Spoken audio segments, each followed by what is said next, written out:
शुरू किया जाए।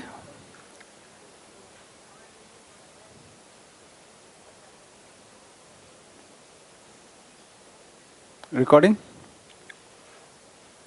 हाँ ठीक है।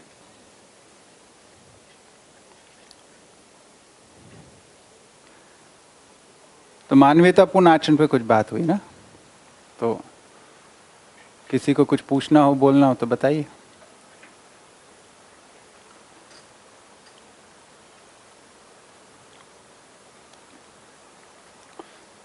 एक मुद्दा है छोटा सा आइडेंटिटी का, है ना। अभी बिटिया आई एक, ये तो इनसे बात हो रही थी तो ध्यान में आ गया, तो मेरे को लगता है सबके साथ ही शेयर कर लिया जाए वो, कि मानव की पहचान कैसे बनती है, मेरी आइडेंटिटी क्या है ना। क्योंकि आजकल के स्टूडेंट्स के लिए बहुत महत्वपूर्ण क्वेश्चन है, आइडेंटिटी क्राइसिस है ना सब जगह। तो मैं और मेरी पहचान एक मुख्य मुद्दा है, और हम सबके घर परिवार में बच्चे हैं ही, है ना। किसी के भी थोड़े छोटे होंगे, किसी के बड़े हो रहे हैं, ये सब प्रश्न आएंगे ही सामने, ये आने शुरू हो चुके होंगे, है ना। तो आइडेंटिटी के 3 आयाम हैं। एक तो है, मैं थोड़ा इंग्लिश के शब्दों का प्रयोग करूंगा, है ना, क्योंकि ये थोड़ी देर में बिटिया के लिए लगाऊंगा, है ना। इनकी कुछ बात थी तो इनको थोड़ी स्पष्ट हो जाए, आई हैं थोड़ी देर के लिए तो इनको कुछ मिले। आप लोग के लिए भी, सबके लिए यूजफुल है। बिल्कुल।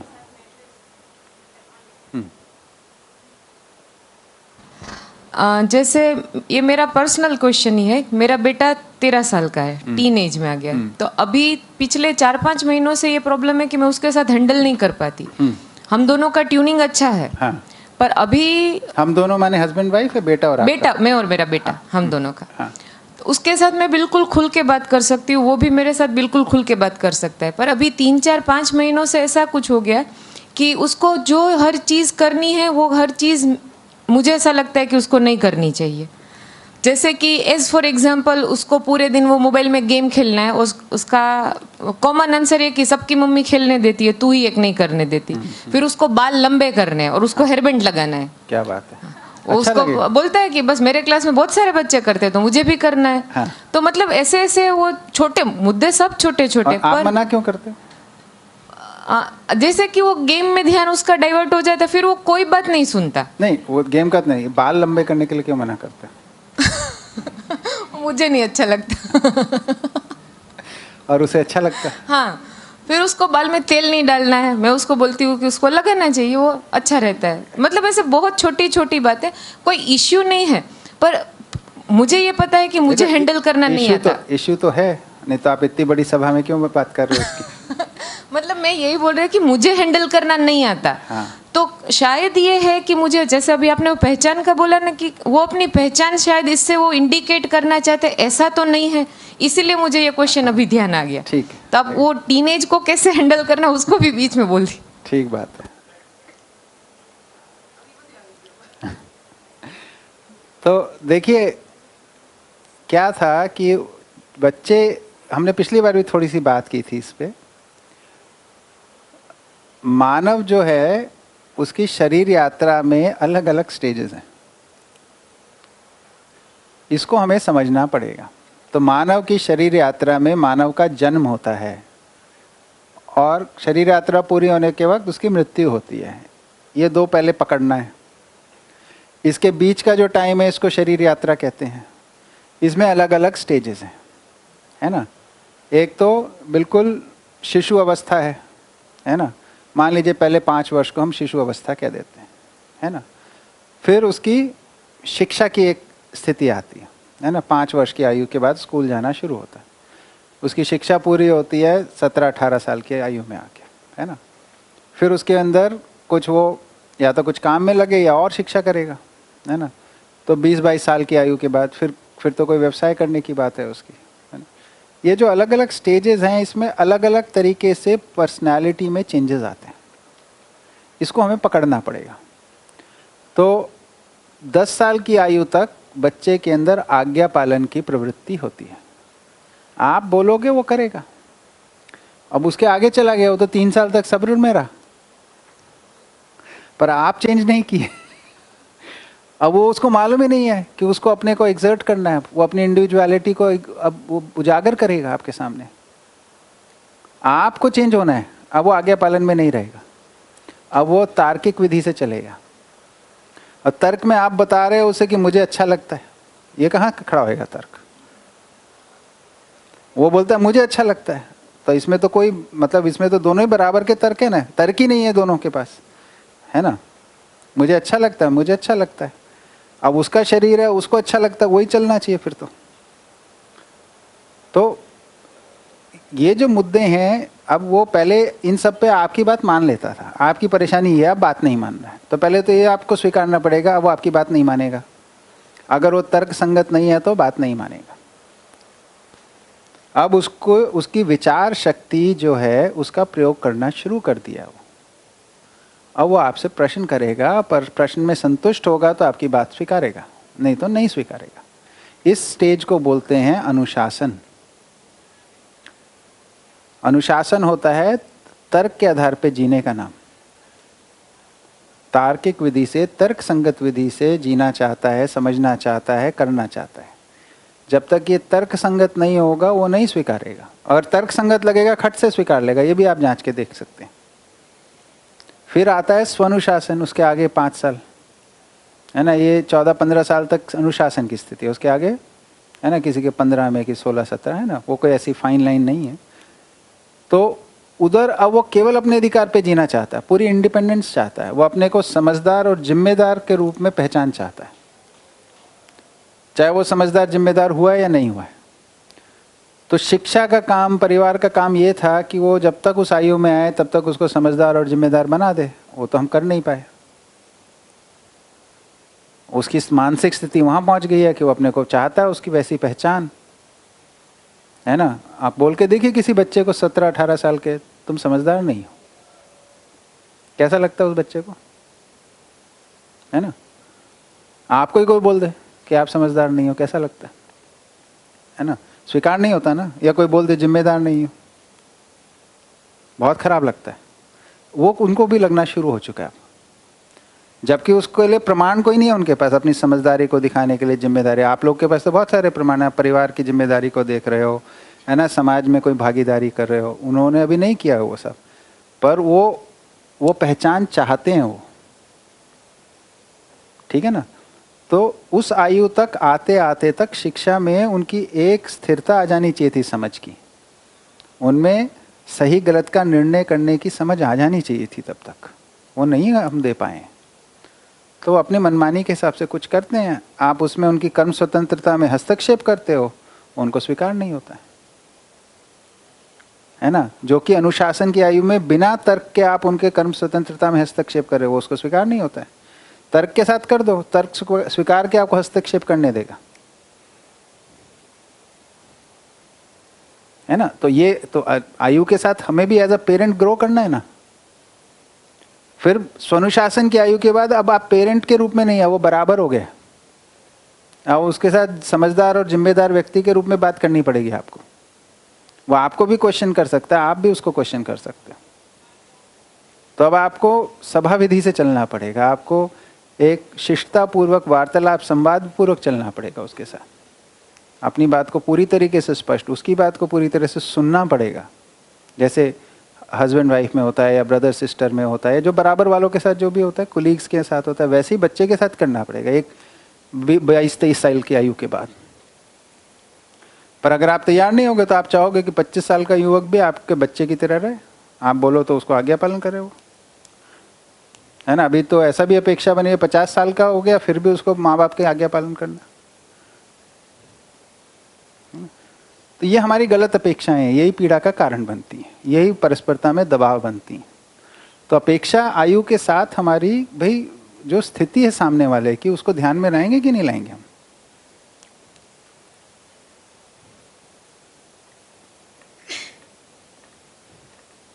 ठीक है, तो इसका थोड़ा अध्ययन करना पड़ेगा हमें। तो लाइफ स्टेजेस जो हैं ह्यूमन बीइंग की, या आयु की जो अलग अलग स्थितियां हैं शरीर यात्रा में, जन्म से शिशु काल, है ना, फिर बाल्य अवस्था, फिर किशोरावस्था, युवावस्था, फिर प्रौढ़ावस्था, फिर वृद्धावस्था, इतनों को हमें देखना पड़ेगा। इसके अंदर मानसिकता कैसी रहती है, इसमें मुख्य कार्यक्रम क्या है, इस अवस्था का प्रयोजन क्या है, क्या क्या चीजें हो गई। तो आयु अवस्था है ना,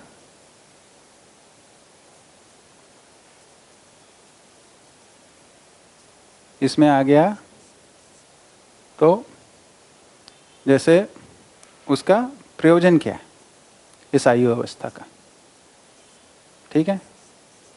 इसमें क्रियाकलाप या कार्यक्रम क्या है,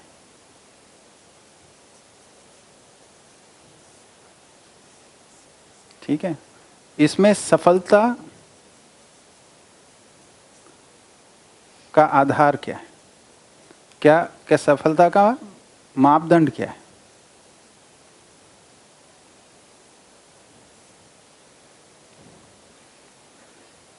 हर आयु अवस्था के साथ ये तीन चीजों को देखा जाए, है ना। एक और चीज जोड़ी जा सकती है इसके साथ कि इसमें मानसिकता किस प्रकार की होती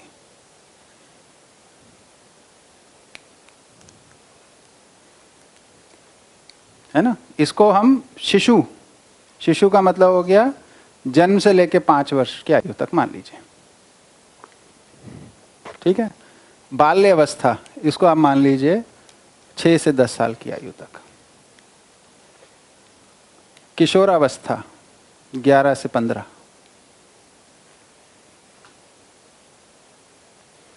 है ना। युवावस्था 16 से 20, है ना, 20-22 जो भी मानना हो, है ना। फिर प्रौढ़ावस्था उसके बाद अगले 20-25 साल, और फिर वृद्धावस्था। अब प्रौढ़ावस्था की भी इनिशियल स्टेजेस के अंदर एक है कि भाई जब उनका विवाह नहीं हुआ है या अभी अभी हुआ है ना, तो उसकी एक स्टेज है तैयारी की। तो विवाह करने के लिए क्या क्या प्री रिक्विजिट्स हैं, थोड़ी देर चर्चा करें इस पे। शादी करने के क्या प्री रिक्विजिट्स हैं, बताइए बेटा, आप बताओ, शादी करने के लिए क्या तैयारी होनी चाहिए। हाँ, क्या मतलब है उसका, माइक में बोलो, ऑन कर लेना।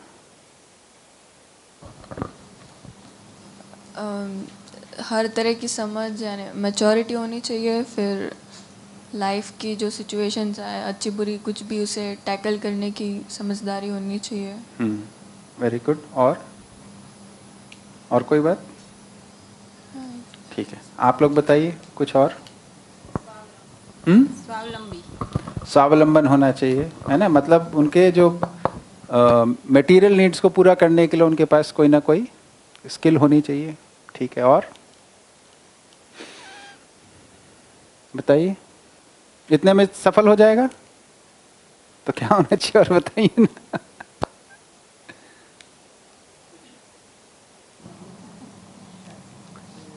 ये सब तो काम के मुद्दे हैं ना, ये तो रोजमर्रा की जिंदगी की बात है। परिवार के प्रति जो जिम्मेदारियां है उसका ख्याल होना चाहिए। हाँ, तो परिवार व्यवस्था की समझ होनी चाहिए, परिवार की जिम्मेदारियों की समझ होनी चाहिए, है ना। और बताइए भैया, शादी का प्रयोजन मालूम होना चाहिए।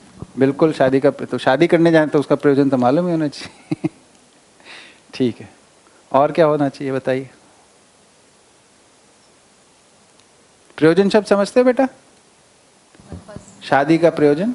हाँ ठीक है, respect of each others decisions. हाँ ठीक है, तो रिस्पेक्ट होनी, म्यूचुअल रिस्पेक्ट होनी चाहिए, ठीक है। और बताइए इतने पूरा हो जाएगा, इतने में क्या लक्ष्य।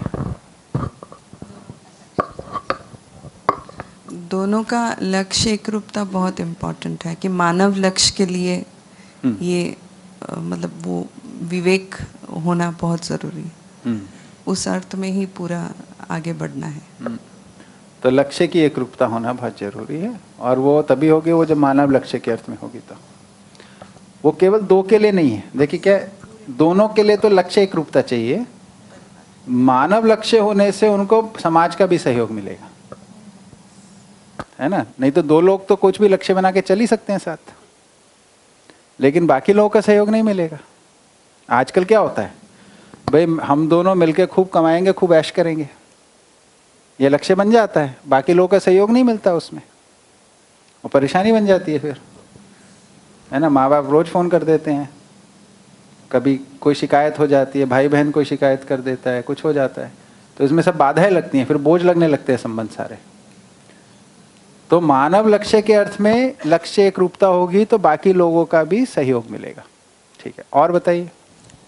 दोनों मिलकर परिवार में कैसे बेटरमेंट कर पाए, समाज में कैसे बेटरमेंट कर पाए, सोसाइटी में और पूरी व्यवस्था में सह अस्तित्व में कैसे उनकी भागीदारी है उनको समझ पाए, उनकी जिम्मेदारी के साथ में उनका व्यवहार हो पाए, ये काफ़ी इम्पोर्टेंट है।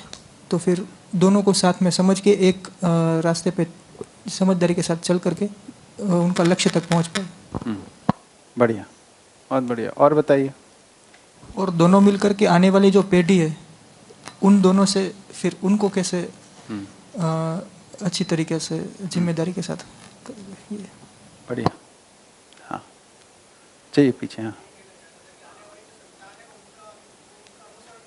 हाँ,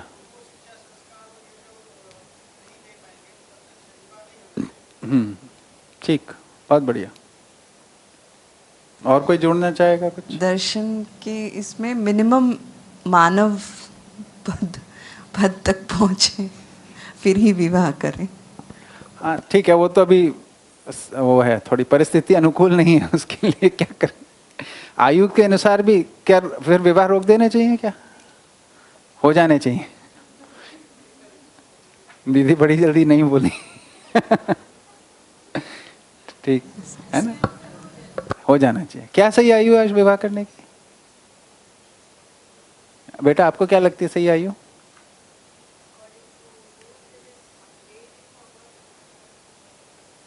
नहीं, वो तो मिनिमम एज है ना, तो तुम्हारे हिसाब से क्या सही आयु क्या है, optimum age for getting married? 23 और 24। 23 और 25, गुड। आप लोगों के हिसाब से?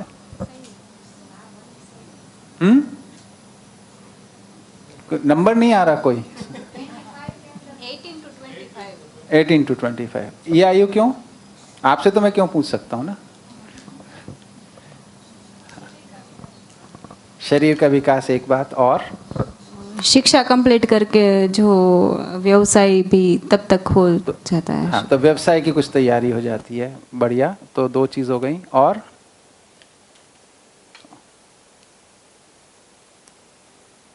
कोई का आधार इसका, इस आयु का 18 से 25?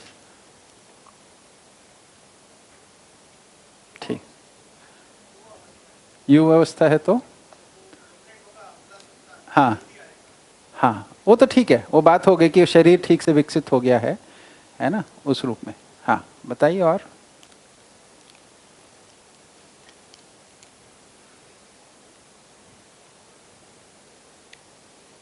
क्या बोल रही हैं दीदी, बताइए ना।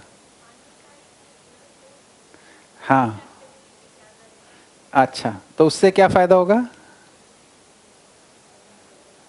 फिर तो और कम आयु में कर देनी चाहिए। नहीं, पर ये वैलिड पॉइंट है, मैं इसमें सहमत हूं, लेकिन इसका कारण हमें समझ में आना चाहिए। इससे क्या, इसकी क्या उपयोगिता है इस पॉइंट की? बात तो एकदम सही है।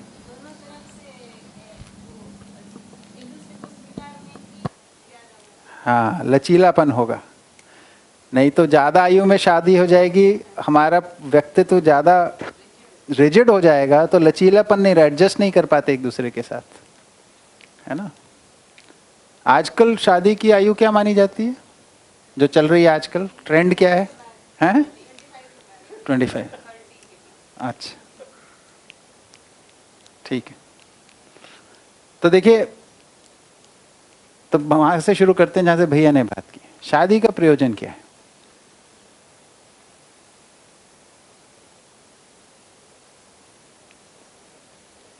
शादी करने का प्रयोजन क्या है? ऐसा सोच के कितने लोगों ने शादी की?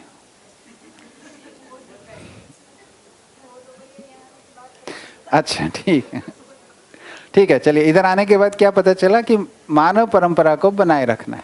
ठीक है, तो मानव परंपरा को बनाए रखने का क्या मतलब है? शरीर परंपरा, मानव परंपरा केवल शरीर परंपरा है, कुछ और भी है?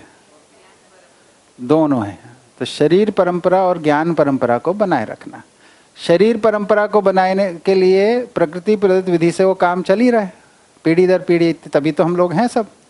इसमें हमें कुछ ज़्यादा नहीं करना है, ये तो प्रकृति प्रदत्त विधि से होना है। ज्ञान परंपरा बनी हुई है क्या?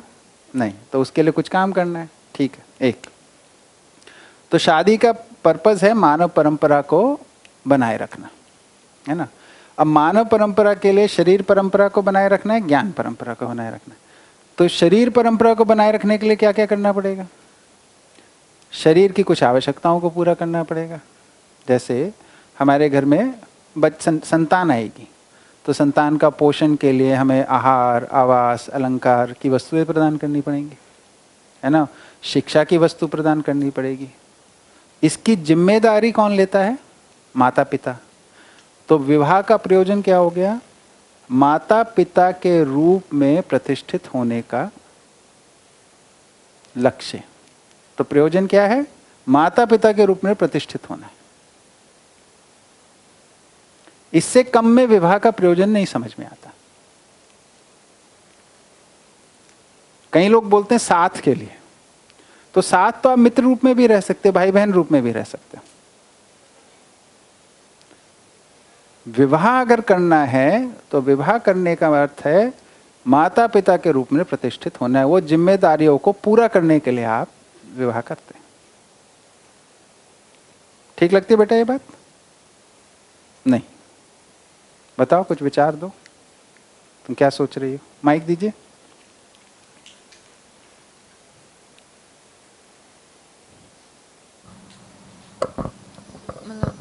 मतलब आई गेस मतलब जो भी हमको करना है, मतलब वो एक रिस्पॉन्सिबिलिटी के लिए ही करना है। बिल्कुल, और नहीं तो क्यों करना है? एक्सेप्ट पेरेंट्स भी तो लाइफ होती है ना, मतलब इंडिविजुअलिटी भी होती है ना।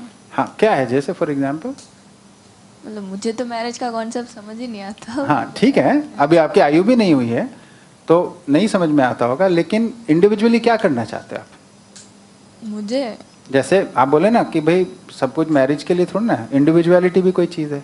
हाँ। तो क्या चीज़ है इंडिविजुअलिटी? मतलब बेसिकली मैं तो मतलब अकेले पूरी दुनिया घूमना चाहती हूँ। मेरे हिसाब अकेले से घूमना चाहते हो तो फिर शादी की कोई जरूरत नहीं है ना? हाँ, इस अभी के लिए ऐसा है, लेकिन आपने बोला ना मतलब मैरिज रिस्पॉन्सिबिलिटी ये सब, तो मतलब खाली रिस्पॉन्सिबिलिटी के को पूरा करने के लिए क्यों मैरिज करना हो? तो आप ऐसे भी रिस्पॉन्सिबिलिटीज तो पूरी कर ही सकते हो। कौन सी बताइए ना। अगर कोई नई रिस्पॉन्सिबिलिटी चाहिए मतलब एज अ पेरेंट, तो फिर आप मैरिज करो ना। मतलब ऐसे ही तो खाली रिस्पॉन्सिबिलिटीज अगर आप फुलफिल करने के लिए मैरिज कर रहे हो तो वो सही नहीं है ना। क्यों, क्या कमी है? मेरे को अभी तक आपकी प्रॉब्लम नहीं समझ में आई। आपने बोला कि to be a parent we are getting The married, purpose of marriage is to become a parent, responsible parent. To fulfil as a parent. Right. Okay, तो सिर्फ वही रिस्पॉन्सिबिलिटी पूरी करने के लिए मैरिज कर रहे हैं, ऐसा ही है? हाँ, ऐसा हम बोल रहे हैं इधर। हाँ, तो वो ऑप्शनल हो गया ना। अगर सपोज कि अगर किसी को मैरिज नहीं करना हो, हाँ, तो ना करे। उसका तो एक ही रीजन थोड़ी होता है। नहीं, मैरिज नहीं करना है तो अब तो कोई रीजन नहीं चाहिए, हाँ, ना करे मैरिज। मतलब खाली पेरेंट्स बनने के लिए मैरिज करना होता है। और कोई रीजन आप बताओ, और किस लिए मैरिज करना होता है? आपको क्या लगता है? मैरिज से एक दूसरे को भी मतलब खुद को भी आप अच्छे से जान सकते हो। कैसे? आई थिंक खुद को तो आप अकेले में better जान सकते हो। व्हाट विल हैपन अगर कोई आपके साथ कोई आ जाएगा तो? अगर बेटर ऑफ होगा अपने साथ, मतलब तो वो हमको हेल्प कर सकता है ना अभी देखो बेटर आपके एक्सप्लोर आसपास, करने के लिए। आपके आसपास इतने मैरिड लोग बैठे हैं इस वक्त, इनसे पूछ लेते हैं। वो तो मतलब मुझे तो ये सब थियोरेटिकली लगता है। थ्योरेटिकल लगता है ना, तो इसको देखो, इधर क्या मैसेज है? हम बहुत सारी चीजें अपने विचार में कोई कॉन्सेप्ट को कंस्ट्रक्ट कर लेते हैं। दिस इज अ हमारा ही कॉन्स्ट्रक्ट है, मेंटल कॉन्स्ट्रक्ट है, ये रियलिटी नहीं है। रियलिटी के लिए आपको कुछ सर्वे करना पड़ेगा। तो why don't you ask married people, not right now, maybe when you meet people you know, जो कि तुम्हारे को ईमानदारी से आंसर दें, उनसे पूछ के देखो क्या अपनी आइडेंटिटी पता चलती है क्या? जो आप सोच रहे हो कि ऐसा होता है क्या, या केवल आपका विचार है ना? जो आप जिस एज में हो उसमें हमारे पास बहुत अच्छे अच्छे क्रिएटिव थॉट्स आते हैं, बट सारे थॉट्स रियलिटी के साथ जुड़े हों ऐसा नहीं है। कुछ प्योर इमेजिनेशन भी होता है। तो इसको फिल्टर करना पड़ता है, किससे? इसको वेरीफाई करके, वो आपको करना चाहिए ये स्थिति। एक्चुअली ये अभी की जो जनरेशन है हाँ। उसमें मोस्टली यही सोच रहती है, क्योंकि मुझे लगता है कि जो आसपास का वातावरण है, आसपास के जो मैरिड लोग हैं, उनकी जो थिंकिंग है उससे भी शायद ये मैसेज जाता हो। मेरी ननंद है वो 26 की है, तो उसकी तो एज मतलब वो समझ सकती है सब। हाँ। फिर भी उसका ये सोचना है कि क्यों ये झंझट में पड़े, अकेले अच्छे हैं। ठीक बात है, ठीक बात। तो अकेले में अच्छे हैं तो अकेले रहो, है ना? तो देखिए इससे हम कहाँ कनेक्ट होता है। अभी हम जो कहाँ से बात कर रहे थे, आयु अवस्था। अब हम जब युवा अवस्था में केवल युवा तक के रूप में सोच रहे हैं तो आगे की कोई चीज सूझती नहीं।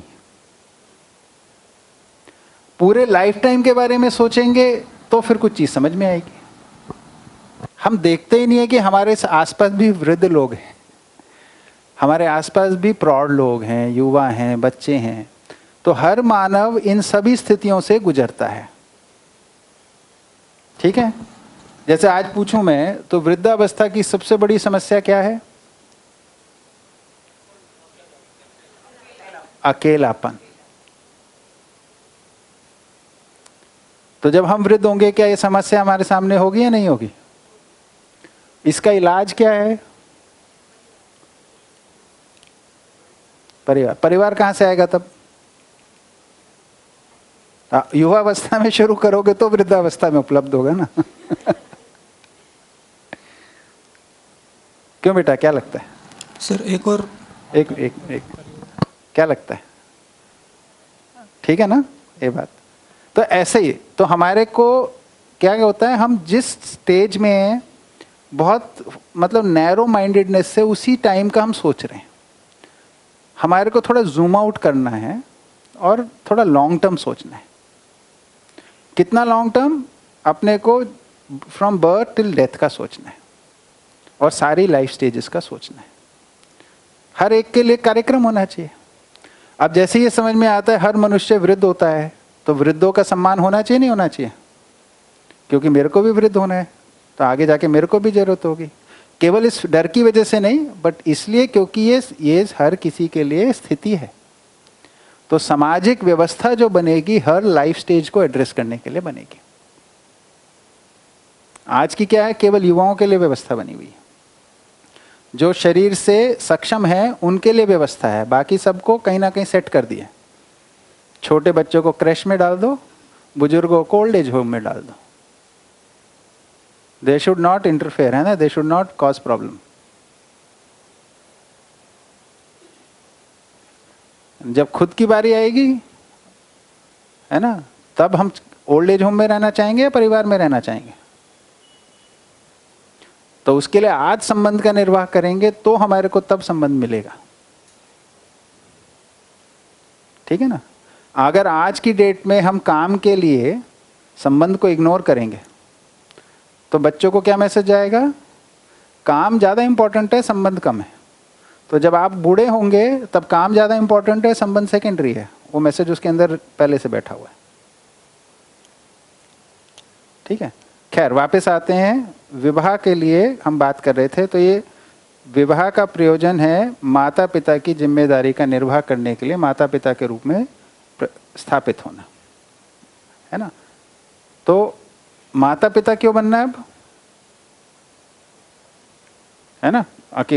विवाह करना है तो माता पिता बनने के लिए करना है, ताकि उससे आगे की पीढ़ी उपलब्ध हो, उनका शिक्षा, उनका पोषण हम कर पाएं, उनको समझदार और जिम्मेदार बना दें, ताकि वो आगे और अपनी जिम्मेदारी को निभा कर लें। क्योंकि अगर ऐसा नहीं होगा तो मानव परंपरा आगे नहीं चलेगी, फिर ब्रेक हो जाएगा। मान लीजिए सब लोग डिसाइड कर लेते हैं हम शादी नहीं करेंगे या बच्चे नहीं होंगे, तो शरीर परंपरा रुक जाएगी कि नहीं रुक जाएगी? फिर अगली पीढ़ी कहां से आएगी? तो ये भी एक जिम्मेदारी है, ठीक है ना। तो विवाह किस लिए करना है? माता पिता की जिम्मेदारी पूरी करने। और जो अपनी रियल डिस्कवरी है वो होती ही परिवार को पालन पोषण करने में। अपने व्यक्तित्व के बारे में भी पता चलता है, अपनी उस ताकत का भी पता चलता है कि हम मिलके कितना कर पाते हैं, साथ कितना चल पाते हैं। क्योंकि एक लॉन्ग टर्म प्रोसेस है, इससे बड़ा कोई प्रोजेक्ट नहीं होता। परिवार को पालने से बड़ा कोई प्रोजेक्ट नहीं है।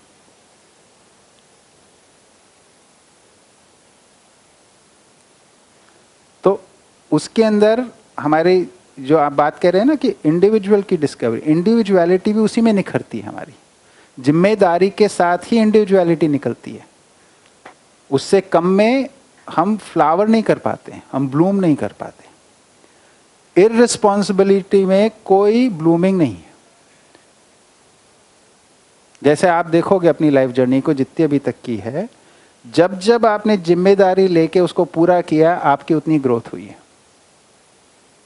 जब जब आपने जिम्मेदारी को इग्नोर किया है, तब तक आपकी ग्रोथ स्टैग्नेंट हुई है।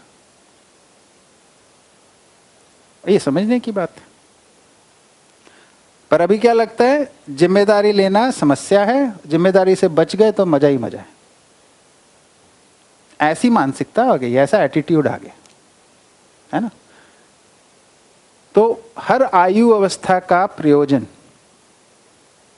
ठीक है ना, उसमें एक निश्चित कार्यक्रम है, उसकी सफलता का एक निश्चित मापदंड है और उसकी एक निश्चित मानसिकता है। ये अगर हमारे को पकड़ में आती है, जैसे वृद्धावस्था की हम बात करें तो उसकी मानसिकता क्या होती है कि वो सबको, मतलब उनके पास इतना एक्सपीरियंस होता है जिसको वो शेयर करना चाहते हैं, ठीक है। और हमें टाइम नहीं होता उनकी बातें सुनने का, तो हम उनको अवॉइड करते हैं। अरे बैठेंगे तो भाषण सुनाएंगे, ऐसा सोचते हैं हम, है ना।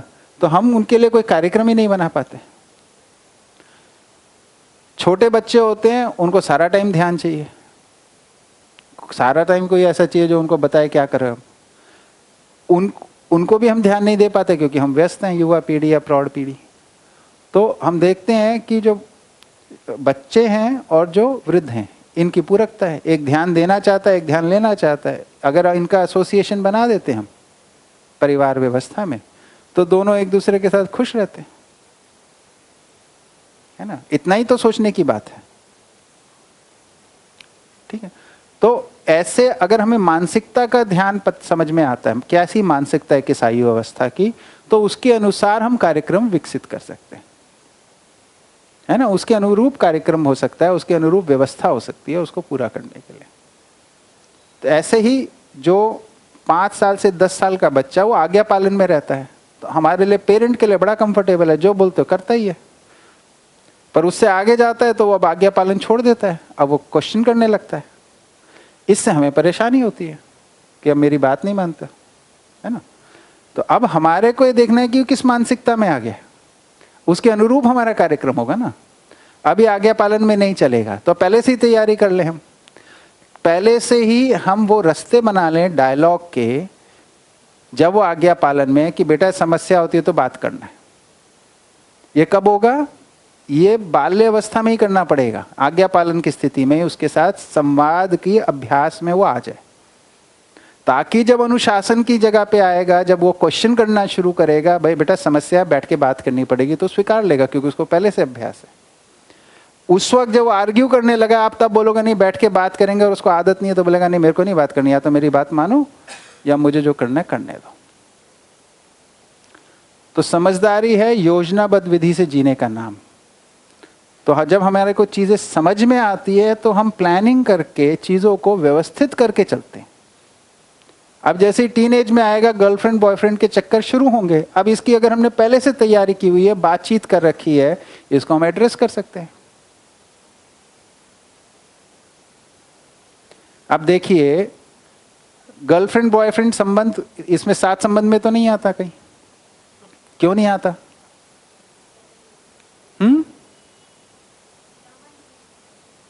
संबंध नहीं है तो बच्चों से पूछो आप, आज कॉलेज में सब बोलेंगे ये तो बहुत पावरफुल संबंध है, पूरी जिंदगी हिला रखा है इसने।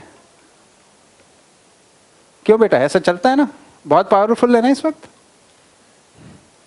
नहीं मैं मजाक नहीं, मैं सीरियस हूं, उनकी उस एज में वो बहुत पावरफुल चीज है।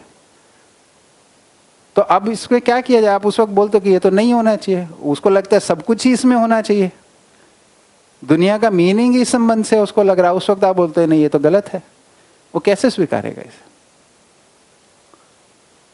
क्या हो रहा है, हमने उसकी कोई तैयारी नहीं की है, जो दुर्घटना घट रही है घटना की बजाय, तब हम उससे परेशान होकर कुछ कर रहे हैं। तो हमारा